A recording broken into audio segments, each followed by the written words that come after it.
Jungs is well aware that the wave of economic refugees is straining Duisburg's finances to their limit, with costs for language courses, school facilities, and child and housing benefits. And starting in 2014, Bulgarian and Romanian citizens will be eligible for German social welfare benefits as well.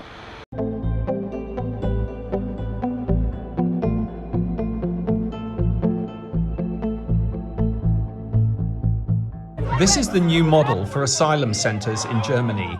Big facilities designed to house more than 1,000 refugees as they await either integration or deportation.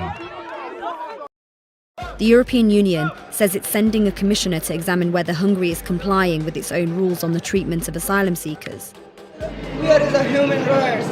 We are human, we are not animal. We must go to open camp. We are crazy in here.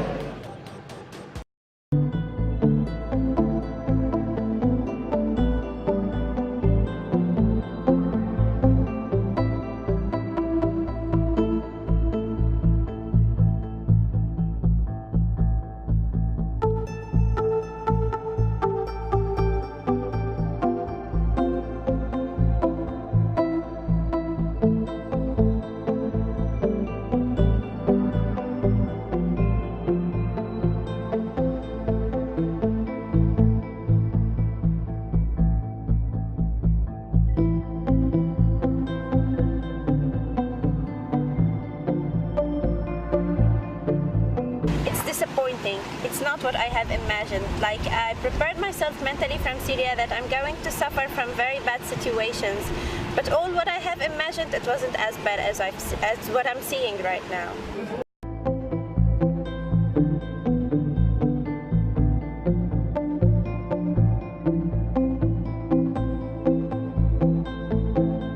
He was promised he'd find plenty of work, money and accommodation, but he's now trapped in poverty worse than he left behind.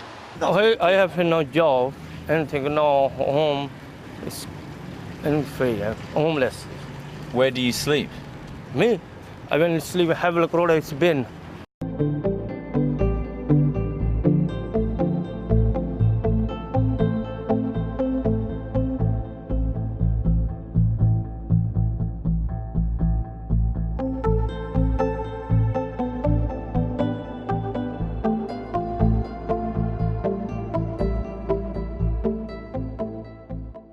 Similar to the migrant crisis in Europe, reality and the reporting of the media were widely diverging. Instead of finding a caravan with many women and children, 90 to 95% of the migrants were male. Moreover, the motives for their march were predominantly of an economic nature and not an escape from terror and violence.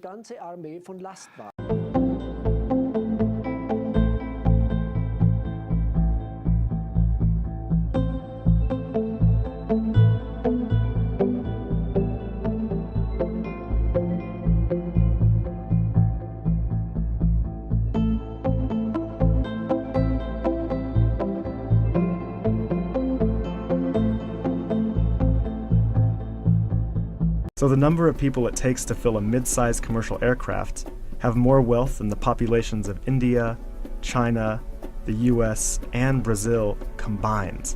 We can also see this difference geographically, with a huge and growing gap between a few rich places versus the majority of the world. For most of history, things were much more equal. 200 years ago, rich countries were only 3 times richer than poor countries. By the end of colonialism in the 1960s, they were 35 times richer. Today, they're about 80 times richer.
So I would like to see more investment in capacity building and skills, and also the financial backing from international community too, in investing in institutions and making them capable.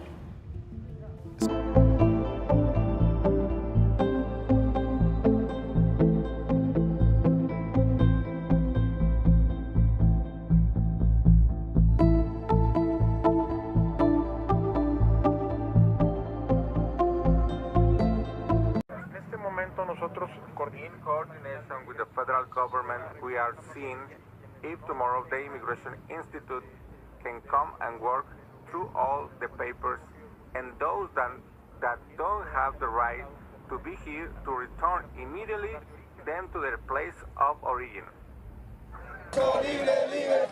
The latest Central American caravan numbers more than 6,000. Most arrive without a penny in their pocket. So how do they get by? Asylum seekers qualify for work permits. Others work under the table. But a majority also receive taxpayer-subsidized benefits.